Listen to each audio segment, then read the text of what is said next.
السلام علیکم ورحمۃ اللہ وبرکاتہ۔ میں حکیم سید حبیب اللہ شاہ بخاری دعا خانہ ٹیکسلا کینٹ سے آپ کی خدمت میں حاضر ہوں۔ آج ہم بات کریں گے پائلز یا بواسیر کے بارے میں۔ انتہائی تکلیف دہ مرض ہے، جس مریض کو یہ مرض ہوتا ہے وہی جانتا ہے کہ وہ کس شدید تکلیف میں مبتلا ہے۔ بسا اوقات بادی بواسیر ہوتی ہے، بسا اوقات مسے بن جاتے ہیں، اور بسا اوقات خونی بواسیر ہوتی ہے، خون نکلنا شروع ہو جاتا ہے۔ اور اگر خون زیادہ نکل جائے تو انسان کے جسم کے اندر خون کی کمی اور کمزوری وغیرہ بھی انسان کو لاحق ہو جاتی ہے۔ تو یہ مرض جو ہے انسان کو بہت زیادہ تکلیف دیتی ہے۔ انسان اس کی مرض کی وجہ سے قبض کا شکار بھی ہو جاتا ہے، اور بسا اوقات قبض کی وجہ سے بھی انسان اس مرض کا شکار ہو جاتا ہے۔ پھر انسان بسا اوقات یہ سوچتا ہے کہ اس کا آپریشن کروا لیا جائے، اس لیے کہ ڈاکٹر یہی ڈیسائیڈ کرتے ہیں کہ اگر پائلز ہے تو اس کا آپریشن کروا لیا جائے۔ آپریشن کروانے کے باوجود بھی یہ مرض عود کر آتا ہے، اور وقت کے ساتھ ساتھ یہ دوبارہ نمودار ہو جاتا ہے۔ تو اس کا ایسا علاج آپ کے سامنے آج میں رکھنے جا رہا ہوں کہ جو انتہائی سادہ ہے، گھریلو ایک ٹوٹکا ہے جس کو آپ آسانی سے کر سکتے ہیں۔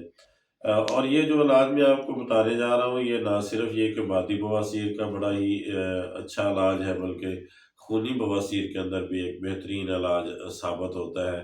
اس کے علاوہ دیگر امراض کے اندر بھی یہ فائدہ مند ثابت ہوتا ہے، مگر مثلاً قبض کے مریض بھی اس کو استعمال کر کے فائدہ حاصل کر سکتے ہیں۔ اس کے ساتھ ساتھ جو بواسیر کی وجہ سے درد ہوتی ہے، جلن ہوتی ہے، اس کے استعمال سے وہ بھی ٹھیک ہو جاتی ہے۔ یعنی ایک ہی دعا جو ہے ان تمام تر تکالیف کا ایک مؤثر علاج ہے۔ سب سے پہلے آپ نسخہ نوٹ فرما لیں۔ یہ نسخہ 2 اجزاء پر مشتمل ہے۔ ایک اپنے سرسوں کے بیج لینے ہیں، صاف ستھرے کر لینے ہیں، اور پھر ان کا وزن کر لینا ہے۔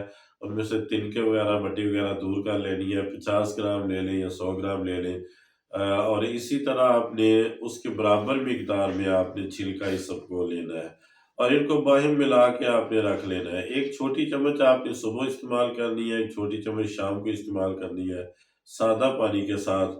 انشاءاللہ اس کے استعمال سے نہ صرف آپ کی بواسیر دور ہو جائے گی، خواہ وہ بادی بواسیر ہو، خواہ وہ خونی بواسیر ہو، اور اس کے ساتھ ساتھ جو ہے وہ قبض کی شکایت وہ بھی دور ہو جائے گی، اور درد اور جلن وغیرہ جو بواسیر کی وجہ سے ہوتا ہے وہ بھی انشاءاللہ ٹھیک ہو جائے گا۔ ایک بہترین اور سادہ سا نسخہ ہے کہ جسے ہر بندہ آسانی سے اپنے گھر میں بنا کر استعمال کر سکتا ہے۔ یہ یاد رکھیں کہ سرسوں کے بیج بھی آپ نے ثابت ہی رہنے دینے ہیں، ان کو پیسنا نہیں ہے، چھلکا اسبگول ویسے ہی ان کو مکس کرنا ہے، اور ثابت ہی آپ نے مکس کر کے اس کو 2 ٹائم لینا ہے۔ یہ جتنی بھی ویڈیوز ہیں یہ فائدہ عام کے لیے بنائی جاتی ہیں۔ میں دوستوں آپ سے گزارش کروں گا کہ میرے یوٹیوب چینل کو سبسکرائب کریں، لائک اور شیئر کریں، اور بیل آئیکن کو دبا دیں تاکہ ہر نئی آنے والی ویڈیو آپ تک پہنچ جائے اور آپ اس سے استفادہ کر سکیں۔ اللہ میرا اور آپ کا حامی و ناصر ہو۔ السلام علیکم ورحمۃ اللہ وبرکاتہ۔